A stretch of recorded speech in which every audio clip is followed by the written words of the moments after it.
Gaachanni sabaa woboon zoonii lixa Oromiyaa aanaa Yamaaloogii walal keessatti tarkaanfii ilaaleysaa waraana mootummaa naftanyaa bilchiginnaa PP irratti fudhateen waraana PP hedduu du'aaf madoona dabee injifannoo argachuu beeksise.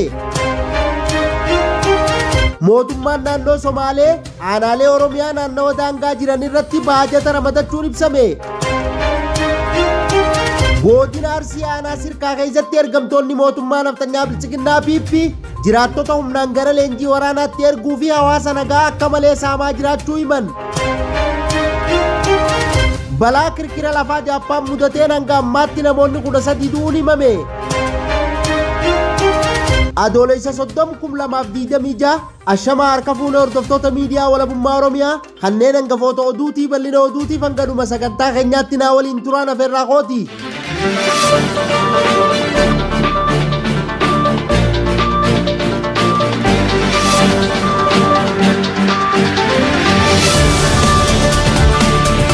Gaachanni sabaa woboon zoonii lixa Oromiyaa aanaa Yamaaloogii walal keessatti tarkaanfii ilaaleysaa waraana mootummaa naftanyaa bilchiginnaa PP irratti fudhateen waraana PP hedduu du'aaf madoona dabee injifannoo argachuu beeksise.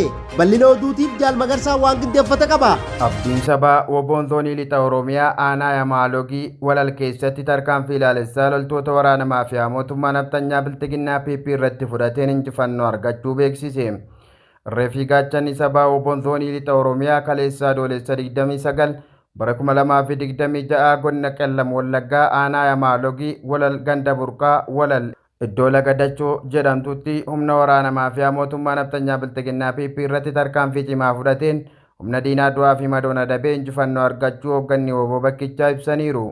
Jajjabeen woboo zoonii lixa Oromiyaa tarkaanfii cimaa fudhate kanaan waraana PP hedduu ajjeesee hedduu madeessuun bireenii tokkoo fi qawwee AKM8 hidhannoo fi rasaasa hedduu akkasumas kophiilee waraanaa gosa garaagaraa hedduu dugda loltoota waraana maafiyaa mootummaa naftanyaa bilchiginnaa PP irraa hiikuun galii mooraa qabsoo bilisummaa Oromoof taasisee jira. Tarkaanfiin waraanni bilisummaa Oromoo kutaalee Oromiyaa cufa keessatti diina ilmaan Oromoo ta'an irratti fudhatu daran cimee itti fufa. Injifannoon uummata Oromoof qabsoon itti fufaa. Oromiyaan biyya. Mootummaan naannoo Somaalee aanaalee Oromiyaa naannawaa daangaa jiran irratti baajata ramadachuun ibsame. Bal'ina oduutiif Jaal Duniyaan waan qindeeffatte qabdi. Mootummaan naannoo Somaalee baajata naannicha aanaalee Oromiyaa daangaa sanarratti argaman irratti baafatee jiraachuun himame. Dokumentiin qoodinsa baajataa mana marii naannoo Somaalee tibbana bahe akka mul'isutti naannoon Somaalee baajata aanaalee Oromiyaa irratti qabatee jiraachuu agarsiisa. Yeroo garagaratti lolli weerara babal'ifannaa lafaaf aggaamamu quba qabeenya murna mootummaa naftanyaa bilchiginnaan qindaa'uun hidhattoota naannichaan uummata Oromoo irratti banamuun Oromoo ajjeesaa qe'ee fi qabeenya isaa saamanii garii ibiddaan mancaasuun godaansisaa turuu isaanii isiniif gabaasaa turuun keenya kan yaadatamu yoo ta'u, tibbana ammoo keenyuma kan isaanii godhachuu ifatti mul'isanii jiran. Mootummaan naannoo Somaalee tibba darbee caaseffama haaraa karaa mana marii naannichaan raggaasisee ture. Caaseffamni sun hedduun lafoota naannoo Oromiyaa irratti kan diriirfaman ta'uun beekameera. Godina Arsii aanaa Sirkaa keessatti ergamtoonni mootummaa naftanyaa bilchiginnaa PP jiraattota humnaan gara leenjii waraanaatti erguu fi hawaasa nagaa akka malee saamaa jiraachuu himan. Gabaasni oduu tanaa akka itti aanutti dhiyaata. Godina Arsii bahaa aanaa Sirkaa keessatti ergamtoonni mootummaa naftanyaa bilchiginnaa PP jiraattota humnaan gara leenjii waraanaatti erguu fi hawaasa nagaa saamuu ammeessanii jiraachuu maddeen miidiyaa walabummaa Oromiyaaf gabaasaniiru. Gandoota akka Heellaa Seeroo, Ijjoo Seeroo, Hanuu Jawwee, magaalaa Gobeessaa Duwwaa takkaa fi Duwwaa lamarraa kanneen maqaan isaanii miidiyaa walabummaa Oromiyaa dhaqqabe Gaabii Faqoo, Goosaa Tashoomaa, Hassan Adamii fi namoota baay'inni isaanii 350 ol ta'an adoolessa 24,2026 ukkaamsuun konkolaataa irraa buusanii gara leenjii waraanaatti geessanii jiraachuu jiraattonni miidiyaa walabummaa Oromiyaatti himan. Maafiyoonni saamicha hawaasa irratti raawwatanii diinagdee dhuunfaa isaanii utuban namoota leenjii waraanaa deemaniif ittiin hojjanna jechuun nama tokkorraa qarshii 500,000 saamaa jiraachuu maddeen miidiyaa walabummaa Oromiyaaf ifoomsaniiru. Balaa kirkira lafaa Jaappaan mudateen hanga ammaatti namoonni 13 du'uun himame. Bal'ina oduutiif Jaal Magarsaa waan qindeeffate qaba. Balaa kirkira lafaa Jaappaan mudateen hanga ammaatti namoonni 13 du'uun mirkanaa'e. Ministeerri muummee Jaappaan Sanaay Takkaayichi balaa kirkira lafaa kibba lixa biyyattiitti mudateen hanga ammaatti namoonni 13 du'uu himan.